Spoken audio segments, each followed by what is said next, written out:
Hola amigos, bienvenidos nuevamente a Para qué estoy aquí en la Tierra.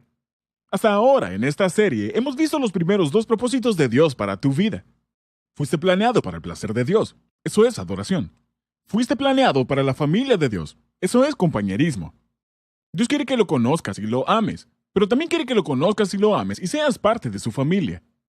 Hemos llegado a esta sesión donde veremos el tercer propósito de Dios para tu vida, y es el siguiente.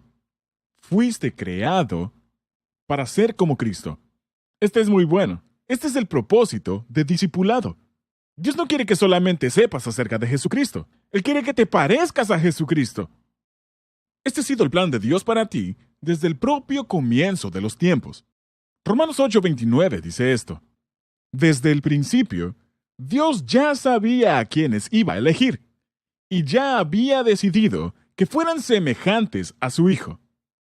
Dios quiere que te parezcas a Jesús. Fuiste creado para ser semejante a Cristo. ¿Y cómo ocurre eso? Bueno, hablaremos de eso en esta sesión. Pero déjame ser muy claro desde el inicio. Dios no está diciendo que te convertirás en un Dios. No. Dios nunca dice en la Biblia que vas a ser un Dios. No eres un Dios, ni siquiera un mini Dios. Si fueras un Dios, resolverías tus problemas. Muchas personas de la nueva era hablan de convertirse en un Dios. Jamás vas a ser un Dios. Pero Dios sí quiere que seas alguien piadoso. Quiere que desarrolles un carácter como el de Cristo, que veas las cosas como Jesús las ve, que aprendas, que pienses, que actúes, que hables, que ames, que sirvas, que compartas, como lo hace Jesús. Él quiere que seas como Jesús en cada área de tu vida. La Biblia lo dice de esta forma. Debemos crecer en todo hacia Cristo. Efesios 4:15. El crecimiento espiritual es un proceso de por vida, al igual que el crecimiento físico. No ocurre de la noche a la mañana. Te toma toda la vida alcanzar la madurez. ¿Y cómo lo hace Dios? ¿Cómo nos hace crecer para ser como Cristo? Si este es el tercer propósito por el que nos puso en este planeta, ¿cómo lo hace? Bueno, sabemos que Dios utiliza la Biblia para hacernos crecer, porque la Biblia es nuestro alimento espiritual y es verdad. La Biblia se llama a sí misma el agua, la Biblia se llama a sí misma la leche, el pan, la miel y la carne de la vida espiritual. Sin una dieta balanceada de la palabra de Dios, te puedes morir de hambre y detener tu propio crecimiento. No puedes aprender a pensar como Cristo si no sabes cómo piensa Cristo. No puedes aprender a amar como Cristo si no sabes cómo ama Cristo. No aprenderás cómo servir como Cristo si no sabes cómo sirve Cristo. Así que Dios usa este libro, la Biblia, para desarrollar el carácter de Cristo en todos nosotros. Pero Dios, además de utilizar la Biblia, utiliza personas. Utiliza personas para ayudarnos a crecer. De eso se trata el compañerismo, y hemos hablado de eso en la sesión anterior. Pero hoy día, quiero que hablemos de 3 herramientas que Dios utiliza para ayudarnos a crecer, que pudieran no ser tan obvias para ti. Y por defecto, cuando menciono estas 3 cosas, aparentemente son malas. Y cuando escuchamos estas cosas pensamos, ¿cómo es posible que Dios pueda usar esto para hacerme más como Cristo? Pero necesitamos recordar lo que dice la Biblia. Romanos 8:28, el verso anterior al que acabo de leer, dice esto. Dios dispone todas las cosas, observa, todas las cosas para el bien de quienes lo aman, los que han sido llamados de acuerdo con su propósito. Dios dice, voy a usar todo lo que ocurre en tu vida para el propósito para el cual te he creado, para hacerte más como Cristo. Dios no causa necesariamente todas las cosas, de hecho, Él no tiene que hacerlo. Muchas cosas pasan en mi vida porque otra persona o yo las hemos causado. Pero Dios dispone todas las cosas para desarrollar nuestro carácter. Ahora, observa que el versículo dice, en todas las cosas. ¿Significa eso cosas dolorosas? Claro. ¿Significa cosas malas? Sí. ¿Significa maldades o cosas tontas que he hecho? Sí, sí, sí. ¿Significa la forma en que los demás me lastiman? Sí. ¿Mis propios pecados? Sí. No importa lo que sea, de dónde viene o cuál es la fuente. Dios dice, yo dispongo todas las cosas para tu bien, porque tú me amas. Es una promesa para todos aquellos que ponen sus vidas en las manos de Cristo. Así que quisiera que escribas esto en tus notas. Primero que todo, Dios usa los problemas para enseñarnos a confiar en Él. Dios usa los problemas para enseñarnos a confiar en Él. Ahora, en la Biblia, los problemas son llamados de diferentes formas. Son llamados pruebas, tribulaciones, dificultades. Las pruebas son situaciones diseñadas por Dios para atraerte cerca de Él. No son para lastimarnos, son para ayudarnos, extendiendo nuestra fe y desarrollando nuestro carácter. La Biblia dice, pruebas y dificultades nos ayudan a desarrollar resistencia. Y la resistencia desarrolla firmeza de carácter. Y el carácter fortalece nuestra esperanza segura de salvación. ¿Qué significa eso? Significa que las pruebas y dificultades son buenas para nosotros. Ahora, observa. Dios está mucho más interesado en lo que tú eres que en lo que tú haces. ¿Por qué? Porque no llevarás tu carrera al cielo, pero sí llevarás tu carácter. Vendrán todo tipo de problemas a tu vida. Problemas, pruebas, dificultades, tribulaciones. Y seguramente dirás, ¿por qué yo, Señor? ¿Por qué me está sucediendo a mí? Como si tu vida estuviera supuesta a ser una vida de comodidades. Bueno, no es así. Esto no es el cielo, amigos, es la tierra. Y la meta de la vida en la tierra no es la comodidad, es el carácter. Estamos desarrollando el carácter en preparación para la próxima vida. Ahora, el carácter es desarrollado a través de sufrimientos, de pruebas, de problemas. Quiero que escribas esto en tu guía de estudio. Cada problema tiene un propósito. Cada problema tiene un propósito. No me importa si lo causaste tú, o lo causó el diablo, o lo causó alguien más. Cada problema tiene un propósito. ¿Y cuál es ese propósito? Es el tercer propósito de Dios para tu vida. Hacerte como Jesucristo. Crear carácter en tu vida. Fuiste creado para parecerte a Cristo. Y Dios usa todas esas circunstancias para ese propósito. Sabes, Jesús atravesó muchas pruebas y problemas en su vida. Pero su mayor prueba fue, de hecho, la noche antes de ser crucificado. Él sabía que iba a enfrentar la cruz el día siguiente. Él sabía que no solamente iba a enfrentar la dolorosa muerte, sino que también llevaría sobre sí los pecados del mundo. Enfrentaría una horrible muerte por crucifixión. Y él además llevaría tu culpa y la mía. Así que él toma a sus discípulos al jardín del Getsemaní para orar. Y observa esto. Aún Jesús necesitaba amigos en medio de los problemas. Él tomó a sus discípulos para que oraran con él. Aún Jesús necesitaba amigos. Es por eso que necesitas un grupo pequeño al atravesar los problemas. Es por eso que necesitas compañerismo. Nadie está supuesto a atravesar los problemas de la vida por sí solo. Aún Jesús necesitó un grupo pequeño. Jesús dijo, es tan la angustia que me invade que me siento morir. En Marcos capítulo 14. ¿Alguna vez has sentido ese tipo de presión? Y observa cómo responde Jesús ante los problemas. En Marcos 14:36 dice esto. Abba, Padre, clamó. Todo es posible para ti. Te pido que quites esta copa de sufrimiento de mí. Sin embargo, quiero que se haga tu voluntad, no la mía. ¡Wow! Amigos, si quieren parecerse a Jesús, tienen que aprender esta lección. Dios va a llevarte al Getsemaní. Él permitirá que atravieses problemas. Pero cuando los atravieses, está bien decirle a Dios, Dios, esto no me gusta. No me gusta para nada. Quiero que te lo puedas llevar. Está bien decirle a Dios exactamente cómo te sientes. Pero si quieres parecerte a Jesucristo, tienes que aprender a confiar en Dios completamente, aun cuando las cosas parecen terribles. Cuando tu vida se destruye en pedazos y dices, no puedo entenderlo, me estoy muriendo. Me estoy hundiendo. Ya no puedo soportarlo.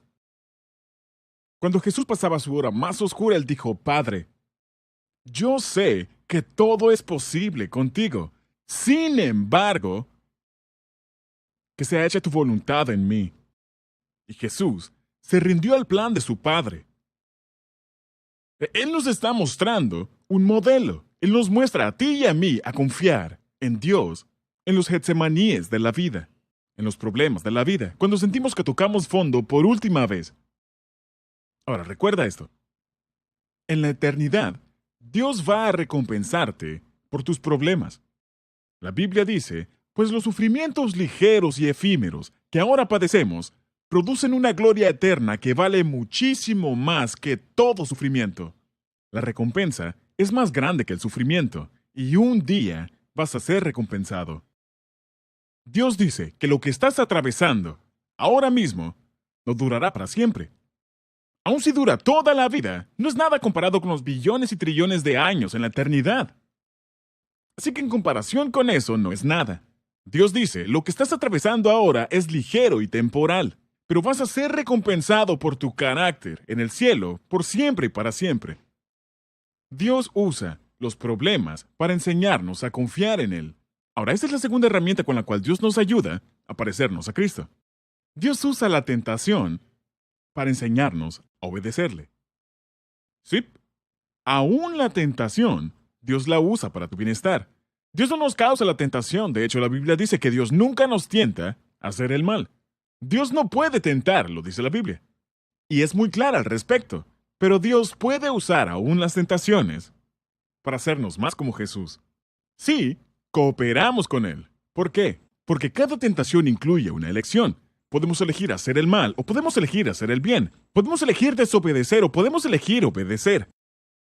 Cada vez que decides obedecer a Dios, das un paso más en tu crecimiento espiritual. La tentación siempre tiene una elección, y no es solamente una elección para hacer el mal, sino también para hacer el bien. Y cada vez que decidimos hacer el bien, nuestro carácter crece. Somos formados por nuestro carácter. Ahora, es muy importante que entiendas esto. La diferencia entre pruebas y tentaciones. Dios usa ambas, pero son muy diferentes. Recuerda, las pruebas son situaciones diseñadas por Dios para traernos cerca de Él. Pero las tentaciones son situaciones diseñadas por el diablo para alejarnos de Dios. Atravesamos ambas. Todos somos tentados y todos pasamos pruebas. Pero nunca alcanzarás un punto en tu vida espiritual donde ya no serás tentado. ¿Por qué? Porque Jesús fue la persona más madura que ha vivido, y aún Él fue tentado. La Biblia dice, luego el Espíritu llevó a Jesús al desierto, para que allí lo tentara el diablo. Ahora, si Jesús enfrentó las tentaciones, ¿adivina qué? Nosotros también enfrentaremos tentaciones en el desierto. Pero eso es lo más importante que debes recordar acerca de la tentación. Primero, no es pecado ser tentado. La Biblia dice, Jesús ha sido tentado en todo de la misma manera que nosotros, aunque sin pecado. Las tentaciones y el pecado son cosas diferentes. El pecado es cómo respondes ante la tentación. Me gusta la forma en que lo dijo Martín Lutero. Él dijo, no puedes evitar que las aves vuelen sobre tu cabeza, pero sí puedes evitar que hagan un nido en tu cabello.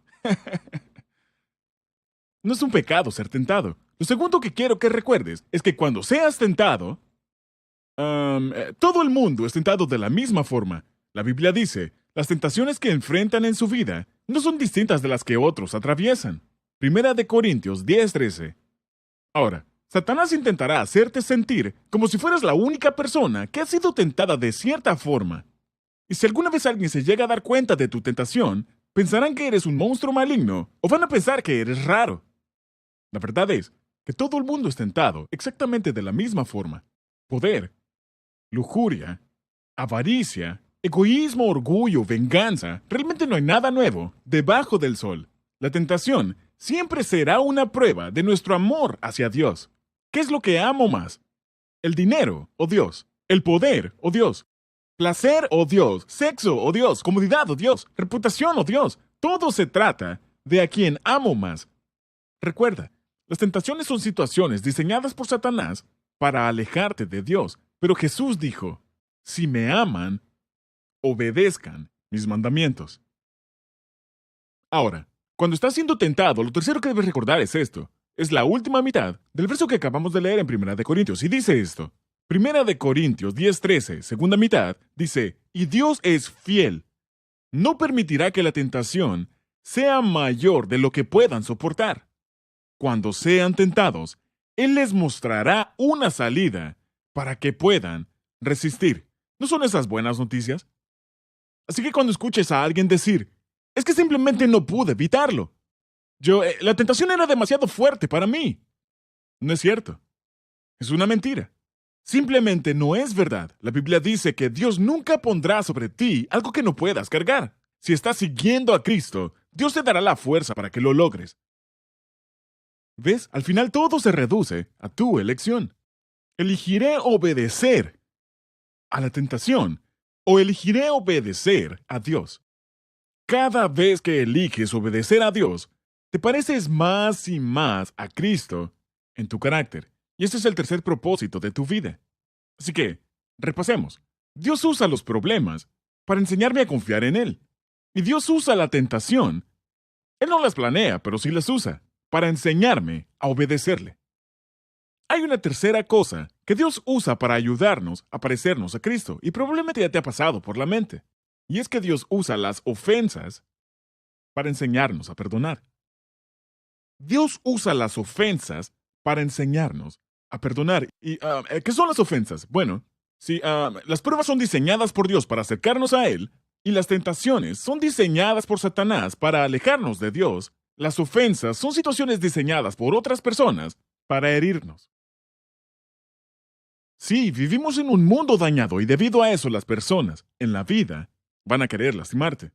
Algunas veces voluntariamente y otras involuntariamente. Por eso Jesús nos enseñó a orar: perdónanos nuestras ofensas, como también nosotros hemos perdonado a los que nos ofenden. Eso está en la oración del Señor. Ahora, vamos a admitirlo. Algunas veces esto es lo más difícil de manejar.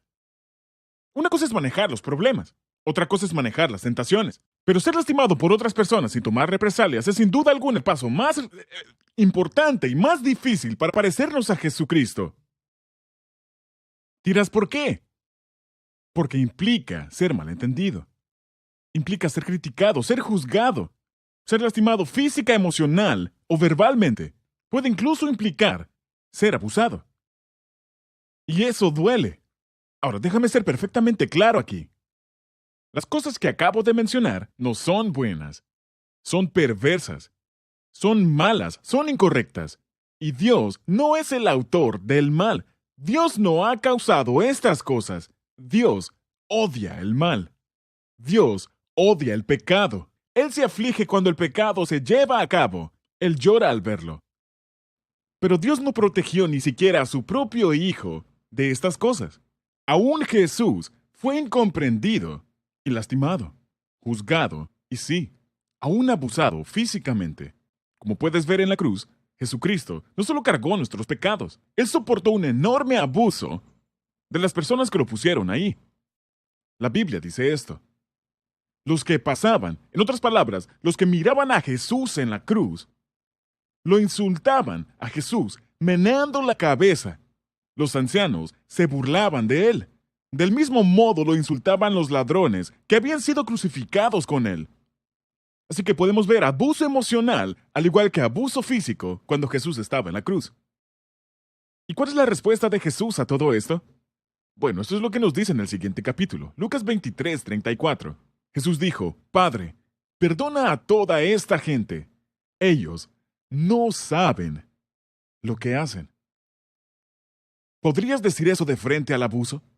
¿Podrías decir eso de frente a las críticas, el reproche, las burlas, el daño? Primera de Pedro 2:23 dice esto. Cuando lo insultaban, no contestaba con insultos. Cuando lo hacían sufrir, no amenazaba, sino que se encomendaba a Dios, que juzga con rectitud. ¿Qué fue lo que hizo Jesús? ¿Cuál fue su respuesta a las ofensas? Él cedió su derecho de vengarse. ¿Y cómo lo haces? ¿Cómo aprendes a perdonar? Bueno, no puedes. No puedes aprender a perdonar, a menos que alguien te lastime. ¿Puedes ver ahora por qué es esto tan importante? El perdón es una de las cualidades primarias de Dios. El perdón es piadoso. Dios nos perdona constantemente a ti y a mí. Así que Dios quiere que aprendamos a perdonar. Y es por eso que Él permite heridas en nuestra vida para que nos parezcamos a Jesús. Ahora, nuevamente, esta es una de las lecciones más difíciles que tendrás que aprender. Así que déjame darte dos pequeñas sugerencias para cuando la gente te lastime, ya sea voluntaria o involuntariamente. Deberías escribir esto. Número 1. Recuerda que Dios te ha perdonado. La Biblia dice: perdónense mutuamente como Dios los perdonó a ustedes en Cristo. Efesios 4:32. Dios nunca va a pedirte que perdones a alguien más de lo que ya has sido perdonado por Él. Recuerda, Dios te ha perdonado. Número 2, recuerda esto. Dios está en control. Y cuando alguien más te lastima, aun si es realmente para mal, Dios lo usará para bien en tu vida. De hecho, eso es exactamente lo que dijo José en la Biblia, cuando sus hermanos lo vendieron como esclavo. Ahora, piénsalo. ¿Qué sentirías al ser traicionado por tu propia familia? Hablamos de una familia disfuncional. Y Dios tenía un plan, aún a pesar de esa disfunción. José fue vendido por sus hermanos como esclavo, llevado a Egipto, falsamente acusado de violación y tirado en prisión. Los primeros 40 años de José no fueron más que sufrimiento, dolores de cabeza y traición. Y él no tenía idea de por qué ocurrían las cosas, de por qué todo salía mal en su vida. Y él confió en Dios todo el tiempo y mantuvo el espíritu de perdón. Dios sabía exactamente dónde estaba José. Dios tenía a José exactamente donde él lo quería, aun cuando estaba en prisión. Y cuando llegó el momento correcto, Dios levantó a José y lo sacó del dolor para ser el segundo al mando de toda la nación de Egipto, que era el país más poderoso del mundo en aquel tiempo. Y debido al liderazgo de José, todo Egipto y toda la familia de José se salvó de la hambruna cuando ésta llegó. Puedes leer la historia completa en Génesis 37 al 47, es una historia asombrosa. Cuando los hermanos de José llegaron a Egipto por comida, ellos no se dieron cuenta de quién era, y cuando lo tuvieron frente a frente pensaron que era solamente un oficial egipcio. Pero cuando José les reveló su identidad a ellos, realmente se asustaron. Pensaron que tomaría represalias y los mataría.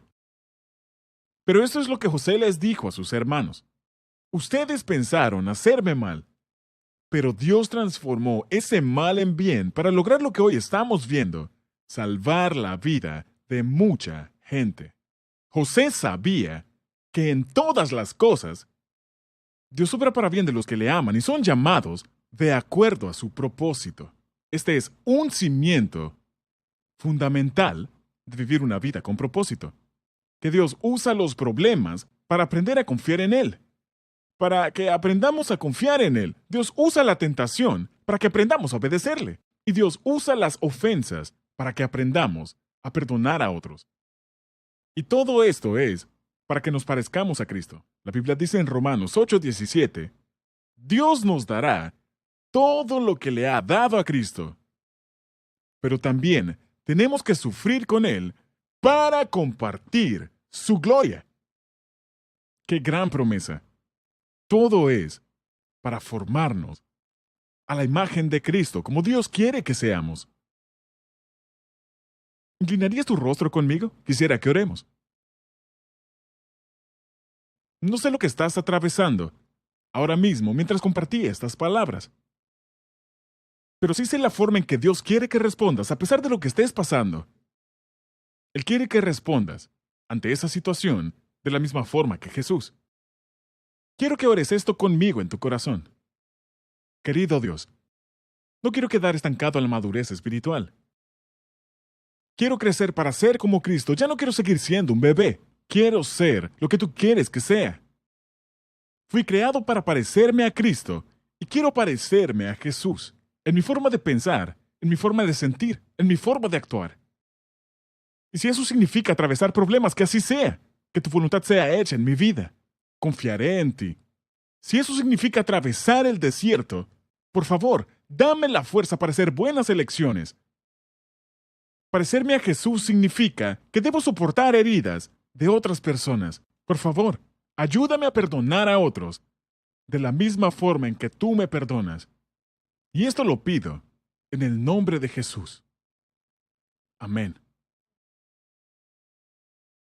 Bueno amigos, hemos terminado otra sesión y espero que puedan disfrutar esta jornada mientras estudiamos para que estoy aquí en la tierra. Disfruten su tiempo de discusión y nos vemos en la próxima sesión.